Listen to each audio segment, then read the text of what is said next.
So when we look at our word mark here, and I showed you how to use the drop shadow, I'm going to show you just a couple other options you can use on your text.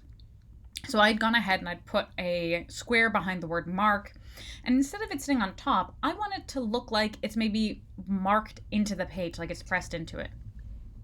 So I'm going to double click on my drop shadow here, and I just want to remind you that again, clicking on the eyeball will toggle your effect, all your effects, just your drop shadow on and off. So I'm going to double click on this drop shadow. And as you can see, I've got lots of different options for effects I can choose from. We played with the drop shadow in class.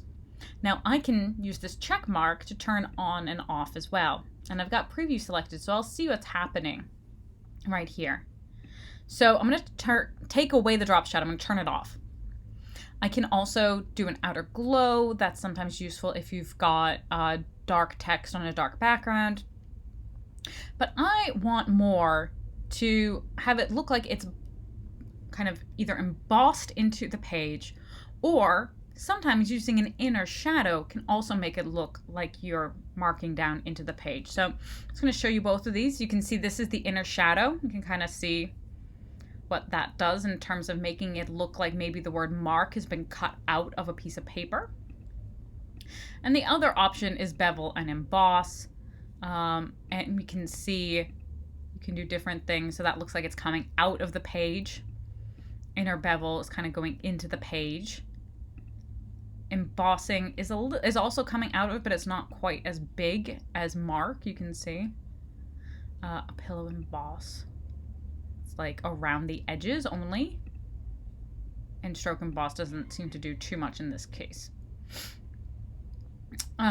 You want to be kind of sparing because, as you can see, it's quite a strong look. Again, you can make your depth, kind of play with the different options, make it up or down.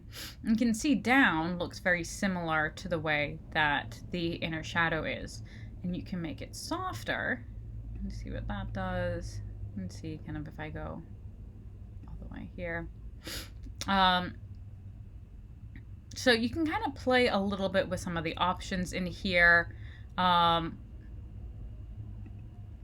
want it to feel a little bit like they're pressing into the page.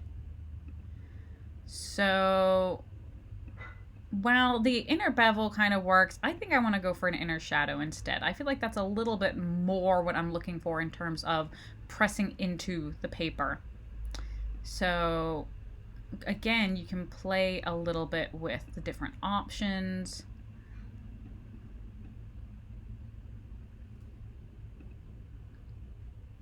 So that it looks a little bit like it's being pressed into the paper, and I'm going to click OK. Now, since I unchecked it, so you can see that drop shadow, it's kind of weird when you have both, but that drop shadow is still there, but the inner shadow is the one that I see right now. So I can turn inner shadow off, drop shadow on, and toggle back and forth so you can see the differences, or I can turn all my effects off right there. So that's just to show you a little bit of what you can do with the different effects.